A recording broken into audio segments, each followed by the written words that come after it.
Hey everyone, Brendan Snyder here. How are you? Thank you so much for joining me for another episode of New Music Finds. So this is where I like to collect together all the new releases that I've purchased over the past week and present it to you. And of course I get it from different places like my local record store, but also online retail like Amazon, eBay, and more. For this past week, I actually got a lot of different stuff, including a fan club release that we're going to talk about here. Before we dive into it, of course, if you're new to my channel and you haven't already hit the subscribe button, please click the button. Also leave a comment, hit like. All those things do help support my channel. I'd greatly appreciate it. And by turning on notifications, you're going to be able to stay up to date on cool videos just like this about all the new stuff that I've gotten that hopefully might spark some ideas for you in case you missed it or maybe decide to go out and get it after just hearing what I have to say about it. Who knows? All right, let's go ahead and dive into this here. First one, which is a new release, it is archival material, but it did just come out. I don't think it was this past Friday. I think it was the previous Friday before, but Fastway, A's and B's, the Sony years. This is on the BGO label. The beat goes on. There's the cover outside of it because sometimes it is different. And it does feature the A side plus the B side, and a number of these B sides were unreleased tracks at the time. If you have the Rock Candy Records reissues, you do have some, maybe all, I don't actually know, but I did check the first album, and those 4 bonus tracks from the Rock Candy Records reissues do appear on here. So there are 18 tracks on this, and it does go through, I think, the first 4 albums, the ones that all featured Dave King on it, who's a phenomenal vocalist on this thing at the time. So I do recommend it. It is a great album and just a cool compilation there with some unreleased tracks if you don't have those already. All right, mentioned a fan club release, which is also a new release. If you are part of the fan club for U2, then you actually get these sent to you sometimes every year, otherwise every couple of years or so, they put something unique out, and you get it for just being a member. This time, we have this cool U2 book with CD in it, which is called It Could Never Happen Here. Well, I don't know if that's what it's called. It says it right there. Actually, on the spine, it just says Octoon Baby 30 Live. So 30th anniversary of it. There's the CD on the inside. They've been doing this. They've got a Live at the Apollo that I've gotten, and a couple others that they've done in this style book, which is cool. So that's kind of the way they've been doing things recently. A lot of cool photos, a little bit of written up stuff about it, but mostly just a breakdown of each track because it comes from 30 different years all over, recorded in different places, and that in and of itself is a very cool thing. But only available if you're a fan club member. Now, yeah, you do pay the $50 fee to become a member, and you get access to all kinds of digital content and things like that and whatnot. And I could care less about that. I joined to get things like that. But there you go. That's another one because that just got released and I finally got my copy of it. Then you guys saw that I did a Let's Go to the Record Store, which was the record show, second Saturday record show, and I found some really good stuff there. So I'm not going to spend too long on it because you guys did see it if you watched that. If not, I'm going to leave a link in the description. You can go check out that whole video, and at the end I go through this in much more detail. But Rick Springfield Hard to Hold CD, a Japanese copy of this. Very cool, glad to get it. Was kind of hesitant on this because there are 3 tracks by other artists at the end of it. They actually go right in line with the stuff that he's doing and doesn't stand out too different from it. So makes for a good listen all the way through. I'm really glad I got that, added it to the collection. And I don't usually get many CDs when going to the second Saturday record show, which predominantly those vendors focus on the vinyl. What I did get that was so cool and I super enjoyed, Flint, which was an offshoot with 2 of the guys from, I think it's these 2 guys with the big afros, could be wrong. We've got Mel, someone says it's pronounced Mel Shocker, but with the CH in there, I didn't know if it was Shosher. People tell me that's incorrect. So Mel Shocker and Don Brewer. And I'm a big fan of Don Brewer. I love what he does and the lead vocals he did for Grand Funk and, of course, Grand Funk Railroad. And so we got 2 guys from Grand Funk there going out under the name Flint. That's going to tie into some stuff later in just a minute. Mountain 1985 release, very 80s infused, and a Justin Hayward album called Night Flight. Popular at the time for Forever Autumn, having done that with Jeff Wayne. Jeff Wayne having done War of the Worlds that he was a part of, and Jeff Wayne produces and arranges this. So if you liked that War of the Worlds song, you're going to like that whole album. So that was really cool. And these two out of the collection really stood out to me.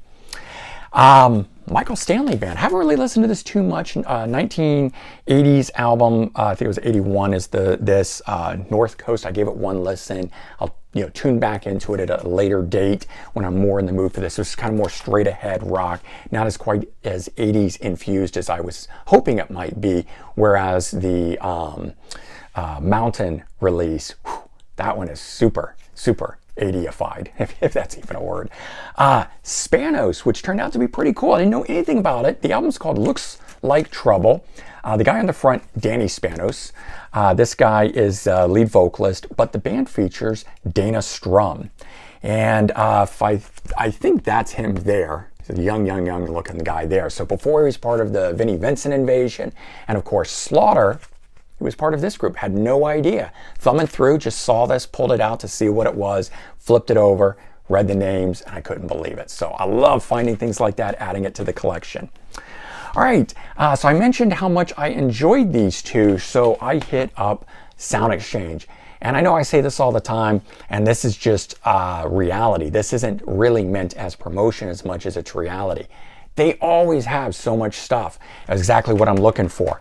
And lo and behold, on CD, they had both the Mountain and the Justin Hayward. So yeah, I know I bought them on vinyl and I quickly replaced them here, but I was really glad to do that. I got both of these $2 a piece. So I spent $4 on it, got to enjoy them, and then I picked up the CD editions of it and have really enjoyed that. So those were cool to get. Then I found this, the Graham Edge Band. It's their second album. I have the first one, Kick Off Your Muddy Boots, I think is the title of it. This one here simply called Paradise Ballroom. But I always talk about this, and I love this artist, Adrian Gurvitz, who came from a band, Gun, in the late 60s, and then had a band called Three Man Army, and later joined up with Ginger Baker and Baker Gurvitz Army, doing this project here, the Graham Edge Band, and then going solo after that. But I've always enjoyed his work, and when I found this, not knowing they had a second album, I was in heaven.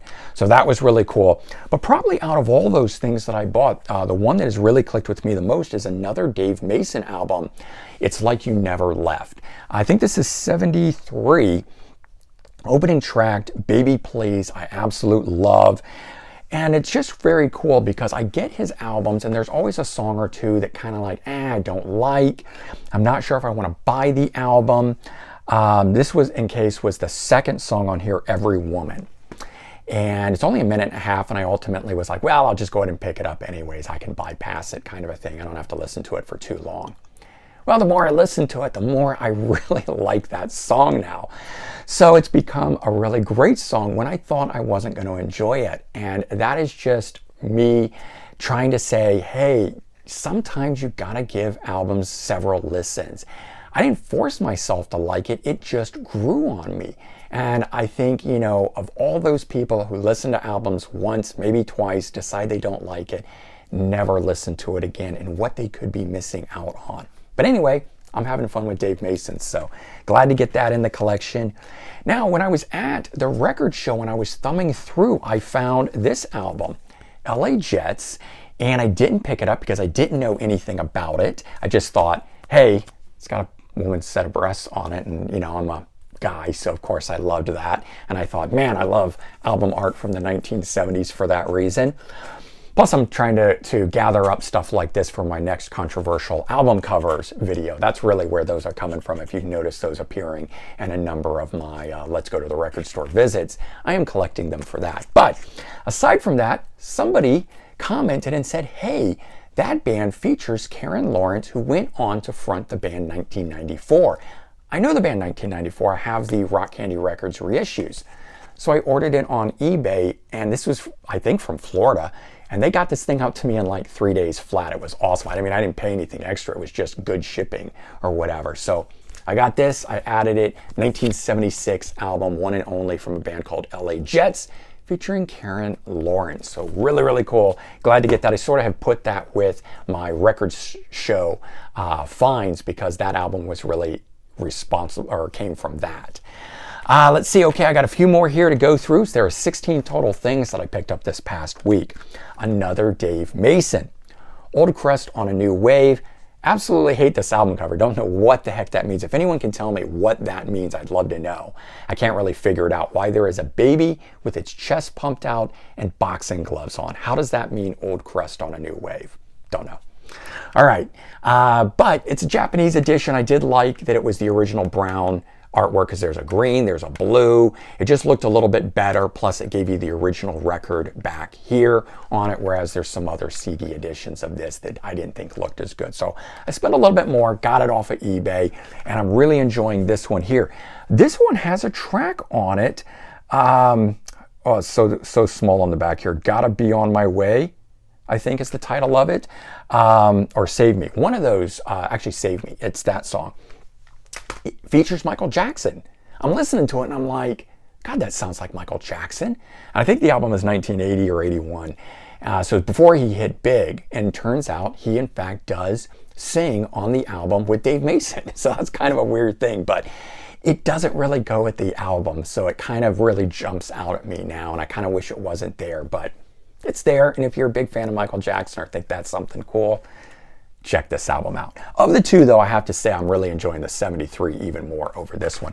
But I did buy it for the first song, Paralyzed. I think that is a great track. Now, I told you how much I was enjoying Flint, and this was the album after they broke up. Well, the last album they made before they broke up was this one here, which is good singing, good playing, and so I picked this one up. Turns out when this got released by Hippo Records at the time, which was 1999. It was the first time ever it had been on CD. So I thought, hey, I got to check it out if it's that. And I don't think it's ever been reissued since. I think it's, no, it's not out of print. I was able to get this straight from Amazon. So if you're looking for that too, there's that. And it's a pretty good album. The final one I finally got, after I think of mentioning it a number of times in the past, Mr. Pull, their long lost album, I think from 1990.